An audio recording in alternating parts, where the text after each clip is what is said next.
Good morning. Happy Easter. He is risen. I heard that every Easter growing up. And actually, there are millions, tens of millions, potentially billions of people around the world that this morning are celebrating that he is risen.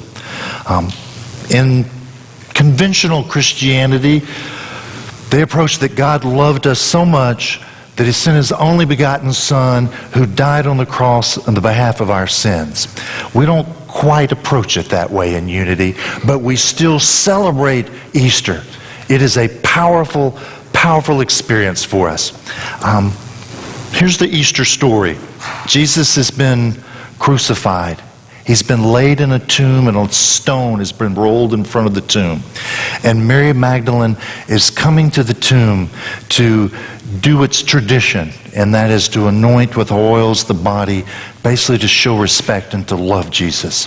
And she gets there, and the stone is rolled away, and there's no body in the tomb. There's just the linens of the funeral wraps left. And she calls to the disciples, Simon Peter and Paul, and I could add Mary in there. Did you hear this? Simon, Peter, Paul, and Mary? Okay. All right. And they run, and they too see that the tomb's empty. And Mary is crying. She's upset. She hears someone say, "Woman, why do you weep? Whom do you look for?" And she turns and she thinks it's the gardener. And she says, "Did you take the body? Give the body to me and I'll take it." And it's Jesus, and he says, "Mary!" And in that moment, she recognizes him and calls him teacher.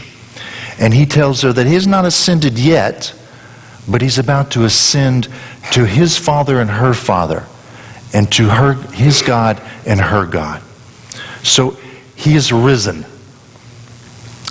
And for us, there's a great message, a great story, a great adventure in that. For others, that can be a sad time because they focus on the crucifixion, on the death. And just so that we're not having a problem with feeling sad about the crucifixion, have you heard the one about the three atheists that come to the gates of heaven? Have you? Do you want to? Oh, you asked for it. All right. So there's three atheists. They're standing at the gates of heaven. And St. Peter is standing with them going, "Guys, if you can tell me what Easter is, I'll let you into heaven." So the first atheist goes, "Oh, it's that day in November when we all get around the table and we eat turkey and pumpkin pie." And of course, St. Peter rolls his eyes and says, "No, not hardly." And the second one goes, No, I got it. It's that day in December when we have the tree and the presents and we're celebrating the birth of Jesus. No, that's not quite either. The third atheist says that I got this covered, guys. Jesus. That was probably far better than my jokes about to be. The third atheist says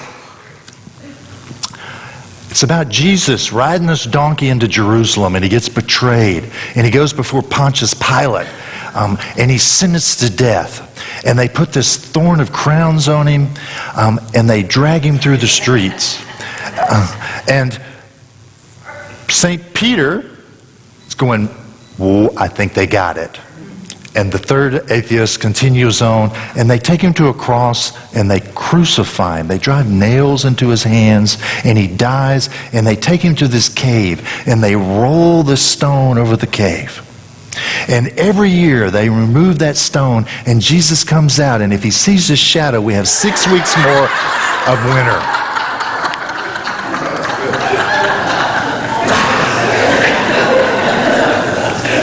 In some traditions, that was blasphemy right there. Okay?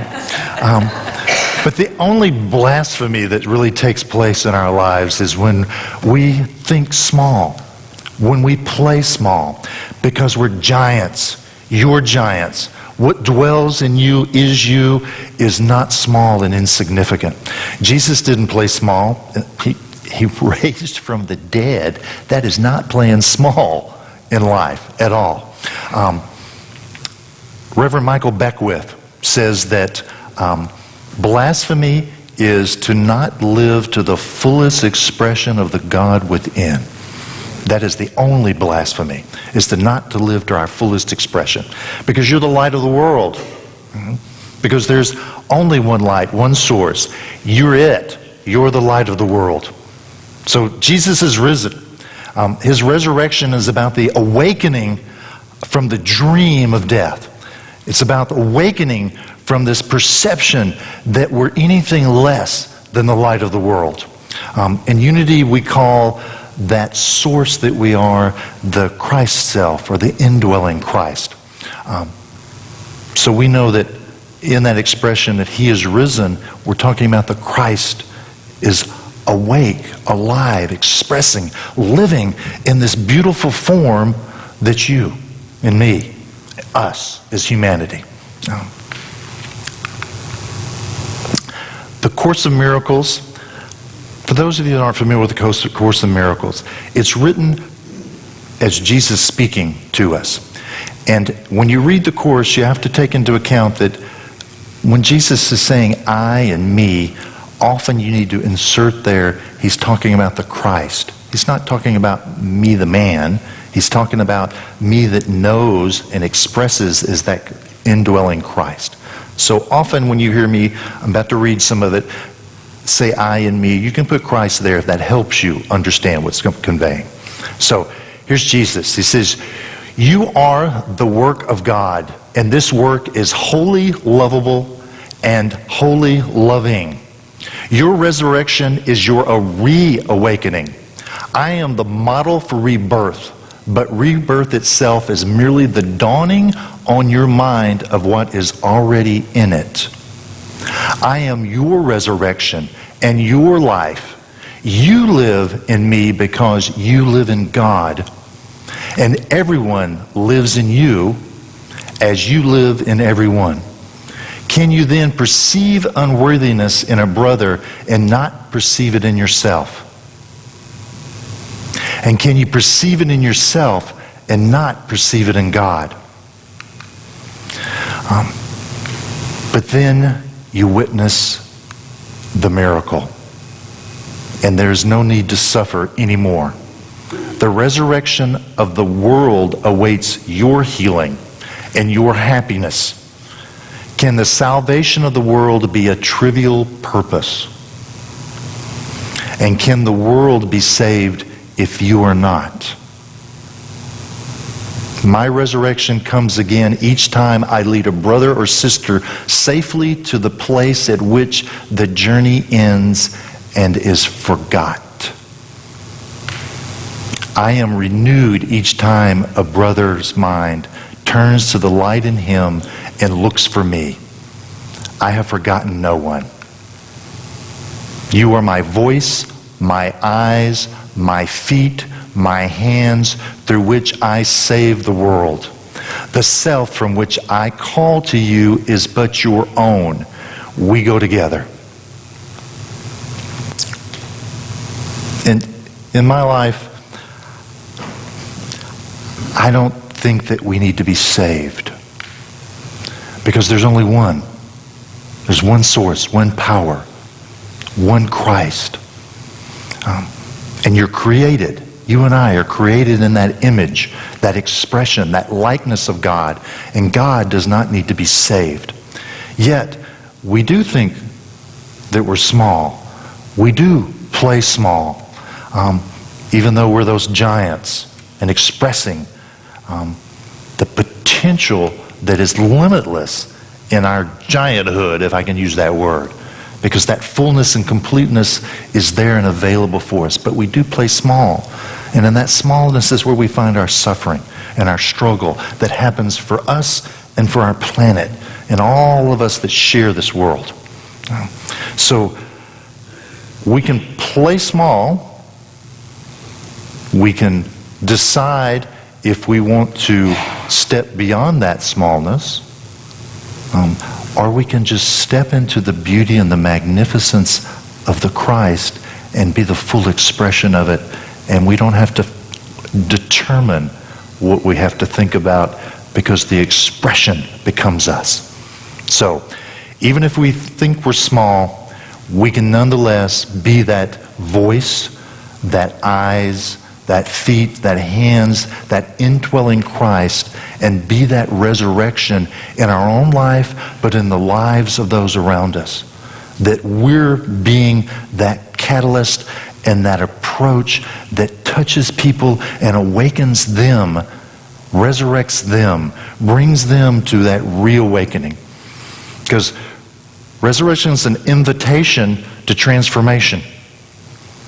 Jesus was showing us that we could be something other than what we believed we could be. The transformation was possible. The glory of God can be made manifest in our life, and we can bloom where we're planted. Have you heard that phrase before? You can bloom where you're planted? Because I know some of us, we live in families that we go, how did I get in this family? All right? Because they are just weird. I'm the only normal one here. How did I get here? No, you were planted there for a reason. You were planted to bloom there in that place. Whether that's your work environment, whether that's your family of choice, whether that's just every other experience in your life that you think you just don't align with, you were planted there for a reason, and that's for you to bloom. Okay? Because you're created in the image and likeness of God, so all you can do is bloom. You're the light of the world, right? Didn't we say that? You're the light of the world. So that's your bloom, is to stand and show that light. What position am I holding? For Easter, it's the cross. Okay. What does that mean for us? Okay. How does energy flow for those of us that are healers and work with energy and think about that movement? That energy can flow up through this being. It can flow down through this being. What does almost every healer in the world do? They use these, right? And they do these because as that energy meets, where does it pool? Where does it align? Right here in the heart. So it naturally has a place to flow out for us. So the cross, what we're acknowledging is that there's a flow and a source. We have a source. That is this, the perpendicular. The horizontal is our willingness to surrender into that source, to align with that source, allow that to be our experience. And that creates the cross in our world. So to me, I just share that because I know the cross for many of us has a whole different connotation. But I think that it's actually one of the most powerful symbols to remind us of what we are, who we are, and how we want to be in this world. Is happiness an attitude? Or is it just something you're born with and you got it or you don't got it? No, it's an attitude. It's a choice point for us. And it's available to all people. Jesus said he came so that we could have life and have it more abundantly. I don't think he was talking about material goods there when he was talking about abundantly. I think he was talking about life more abundantly. There was really nothing for us to overcome. Thus, there's nothing that we cannot overcome in our perception. And to live life more abundantly means for us to step into that experience of being bold. The resurrection is partly, too, about being bold. Because, again, what's more bold than raising from the dead? Okay? Being able to step beyond this communal belief that we have that we must die. Okay? What would happen in our lives if we just believed a little more? We're a little more bold. Because I think that when I think about Jesus raising from the dead, we often struggle with feeling counter to anything that might make us beyond Jesus. That we actually think it's blasphemous to think that we could align and do anything that Jesus could do. But he said that these things I do, you shall do, and greater things than I do shall you do. He didn't limit you. He didn't even limit you to his experience. He said, beyond my experience you will do. So why do we struggle with that? We just need $1,000 more this year. Why do we not believe that? That's not raising from the dead. That's just a small experience. Why do we think, I can't find the perfect house to live in? Why do I think that I can't find that loving partner in my life? Those are not raising ourselves from the dead in the spectrum of, if we can put difficulties, extreme to minimal, but we struggle with those when we've been shown that we can resurrect, reawaken, and step beyond that slightest threshold that takes us beyond this limitation that we placed on ourselves. Again, the Course in Miracles, Jesus teaches us that the resurrection is far more important than the crucifixion. It's not about the death. It's about the being reborn. So it's the lesson for us is that we can be attacked on many fronts. We can be have injustices brought against us, but that we can step far beyond those, because isn't that Jesus' final days? Because he tells us, I was betrayed, abandoned, beaten, torn, and finally killed solely due to the other's projection, when I had not harmed anyone and had healed many. So he's showing us that you can get stomped on bad in life and rise above it, return from the dead. We weren't born in sin. We're not in error. We've never been in error. So we're not born in sin. We're born to live more boldly, to be more fully human. Human is not a bad word for us. Ego is not a bad word. We're living a life that we're asked to be bold. We're asked to live and be fully human, to have this experience, all of this experience, and to be that experience fully from our indwelling Christ, that truth of our nature, of our being, and to not put our light under a bushel, but to be the light of the world. So what is the consciousness that you need to have to become what you want to be? What consciousness needs to take place for you to be what you want to be in this life? What's that? Willingness. There has to be a willingness, most certainly. But there's a consciousness for you individually. And there may be many commonalities for all of us in this room, but there has to be a consciousness that you're willing to move yourself into and to embrace. And you're capable of it because you're giants. You are not small, you are not trivial, you're not insignificant. And if you want to live being fully human, it takes a willingness to step forward, to be bold.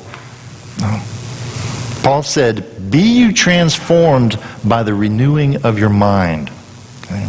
So that conscious shift is a renewing, a resurrection, a rebirth of your mind, of your thinking, of your thoughts, of how you live in this package. And Jesus also said, do not conform to the patterns of this world, but be transformed by the renewing of your mind. Okay? That's a theme that gets repeated throughout the Bible, that you want to change, you want to be transformed. It's the renewing of your mind that brings you there. To roll the stone away, to see that empty tomb, is to recognize that we're moving beyond death.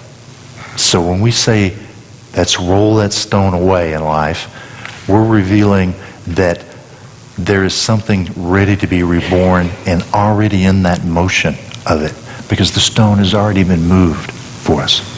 So we're being resurrected every moment of our existence.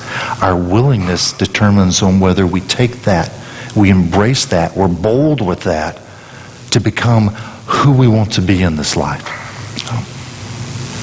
The Christ is risen. He is risen. We're risen. And it's for us to celebrate this day and know that we are that risen Christ. And that Easter that we talk about, that lives here. It's not a story out there. It's not a Bible verse from 2,000 years ago. It's us in the moment, recognizing that we're risen. And do we embrace that? Do we celebrate that? And do we call it by what its name that truly lives here? And that is the indwelling Christ in me. Insert your name. If you'll join me in this process, I would like for us to meditate today. And we're going to go on a journey. So if you'll make yourselves comfortable and relax, put your hands perhaps in your lap. Feel the pressure of your seat pushing against your body. Allow your breath to rise and fall, knowing that each breath allows whatever's in thought to drift away, to become ease and comfort. There is peace, an indwelling stillness. And we know that we're one source, one power. There is no exception. There has never been an exception. I am not the exception. I am the one. My breath, as it rises and falls, claims that I am the one. I feel the strength and the determination that is at the root, the source, the soul that sits where I sit, that loves where I love, that celebrates where I celebrate. And I feel this breath building in me. Each rise and fall, there is a boldness taking place, an intensity. I am filling with light. That light is love and loving, is lovable and loved.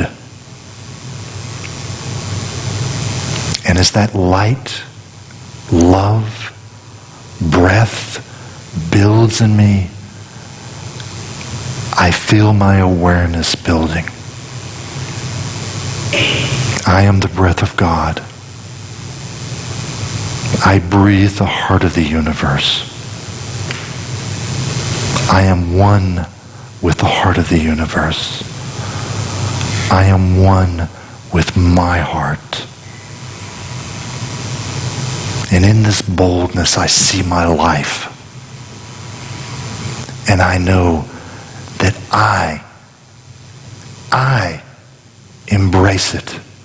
I love it. I pull it close and know that no matter what the illusion is, this is mine. And I live it fully. I claim it as mine. And in doing so, know that there is no other perfect place for me to be than in this moment, in this place, in this existence in my life. Where I am planted, I bloom. This is my place to shine. This is my hands, my heart, my feet, doing the action that is mine to do. And I love my life. And I love this existence called humanity.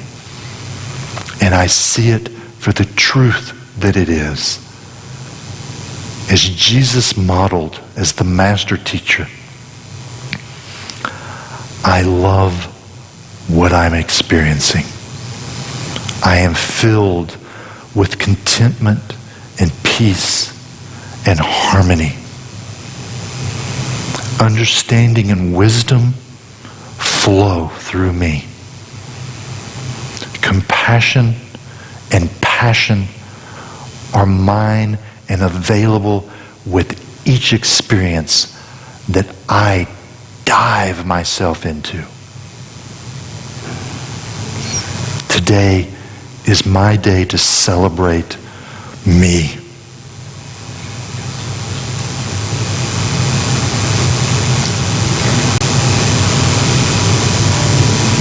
I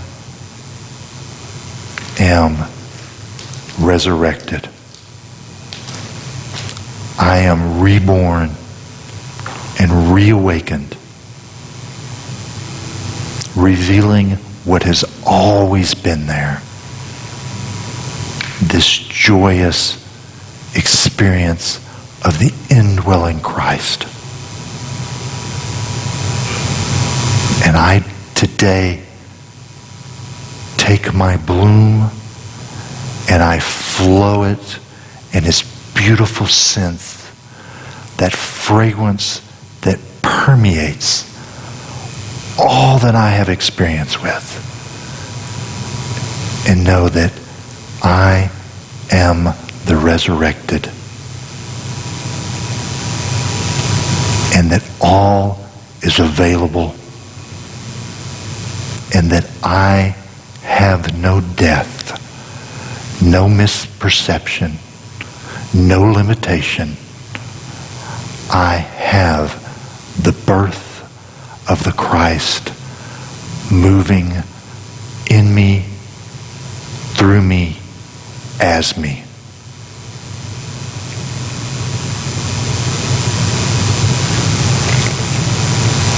And as I hold gratitude and give thanks, thanks for my boldness, thanks for my life, thanks that I have a community to share my life in, a place for me to bloom, and that I have a work environment, I have a home, I have a family, I have infinite possibilities of more places that I can bloom.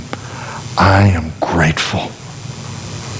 And I acknowledge and honor that I am one with the source, the power, the life, the oneness that is all and can only be the one.